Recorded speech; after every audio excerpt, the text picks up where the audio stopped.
I'm Dave Watkins, Watkins Films, and today we're going to take a look at the 1967 neo-noir crime thriller, Les Samourai.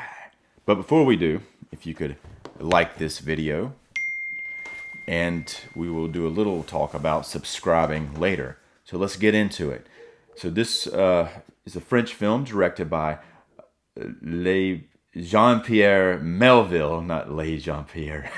It's just Jean-Pierre Melville directed the film, and he is known as the father of the French New Wave. This is put out by the Criterion Collection. It is a new 4K UHD release, and they did a very nice job on it, as Criterion typically does. The story follows a hitman. He's the main character, and for the most part, it's told from his point of view as he goes on an assignment, but it kind of goes slightly awry when there are witnesses who see him, and then later on the cops start to interrogate people that look like him, and he's brought in as a suspect, but he has a plan to get out of it.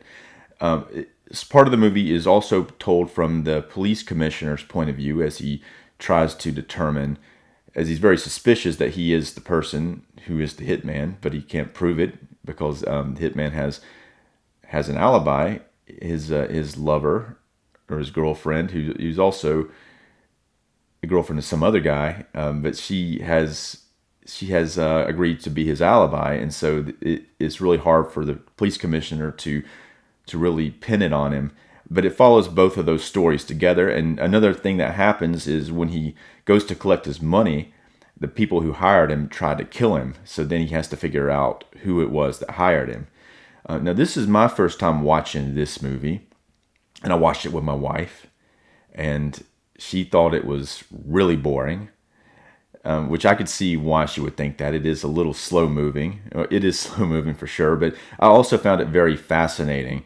And it's definitely not the, if you're used to fast-paced type of movies, this one, it may make you fall asleep. And also for those who don't like to read while you're watching a movie, or like to look at your cell phone and while you're watching the movie and just kind of listen to it, you're not going to be able to do it here unless you speak French, because this is a French movie and they are speaking French and it is subtitled.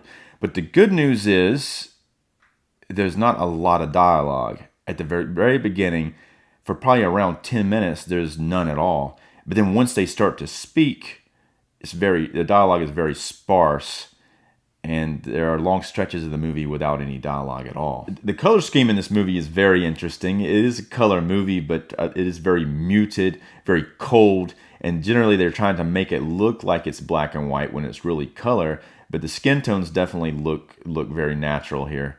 But let's take a look at just the inside of this thing. So we got two discs. We have a Blu-ray and a 4K here. And here's a booklet. There's no reversible artwork, but Les Samourai, the booklet. And in the booklet, there are many essays from a few different people who analyzed the movie. I haven't read the essays yet because I didn't want to be influenced by them when I was doing this review.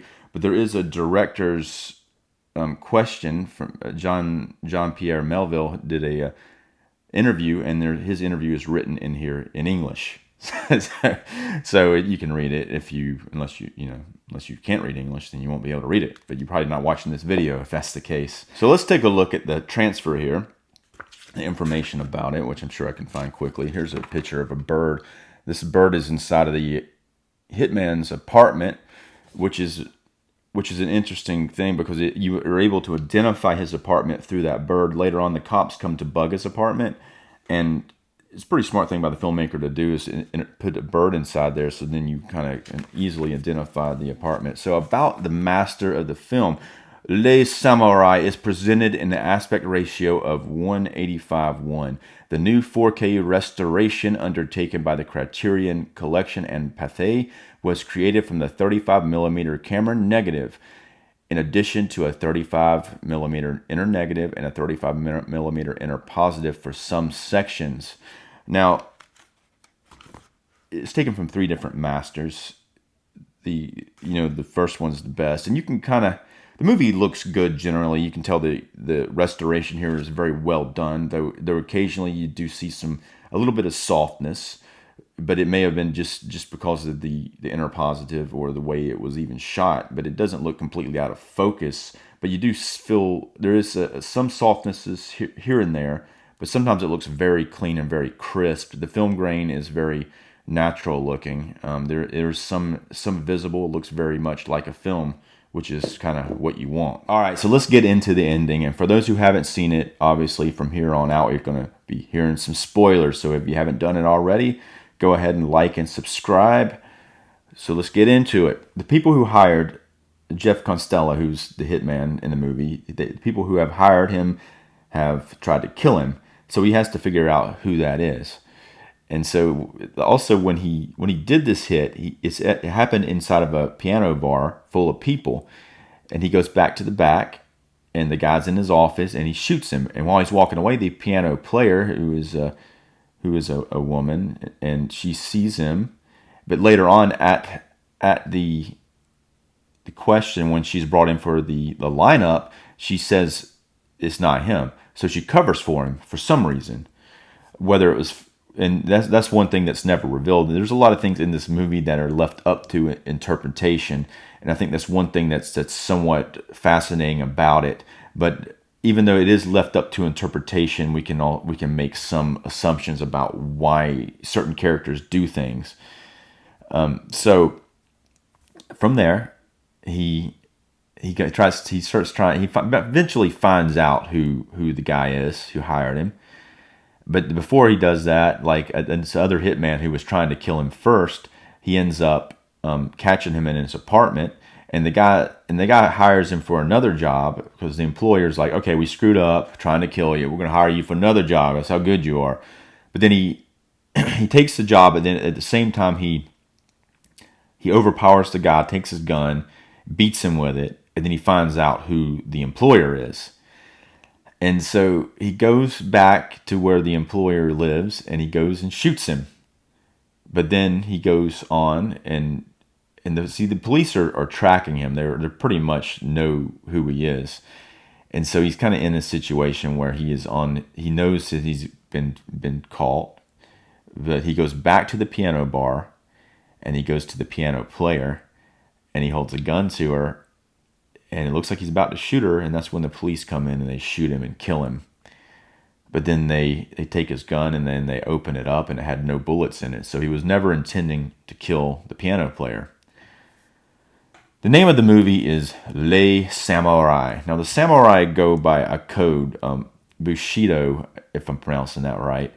And so he's not really like a samurai per se. And there is a European like kind of thought process of what chivalry or honor. There are 8 virtues of Bushido, which are justice, courage, benevolence, politeness, honesty, honor, loyalty, and self-control. But really, when it comes down to it, he has a certain code, which may be somewhat similar to the Bushido code that he's going by. And that's why the movie is called Les Samurai, because there's never any swords or anything like that happening in the movie. He's a hitman with a gun. But so at the end, when he goes in to kill her, it's almost like the Japanese seppuku. So that's when in battle, they kill themselves. So here he goes in and his, most likely, you never know who his intended last hired target is, but we're assuming it's the piano player. And he feels the director in his notes, in his interview in the booklet, says that because of his love for the girl or the lady who's the piano player, but I know a lot of times, especially with French tends to say this they like love almost like they hardly know anyone, but then they love them. But he definitely has an attraction to her, and maybe even an infatuation from the short period of time he interacts with her. I wouldn't personally say that it is love, but I think he does appreciate that she lied for him, and he doesn't want to kill her. And because of his honor system with his hitman code, he has to go after his target. But at the same time, he he doesn't want to kill her. And then here he's able to have himself killed because he was probably on his way to dying anyway. The cops, they had him figured out, and they were probably going to kill him once they caught him. So anyway, so that's Les Samourai. It's a very interesting French film.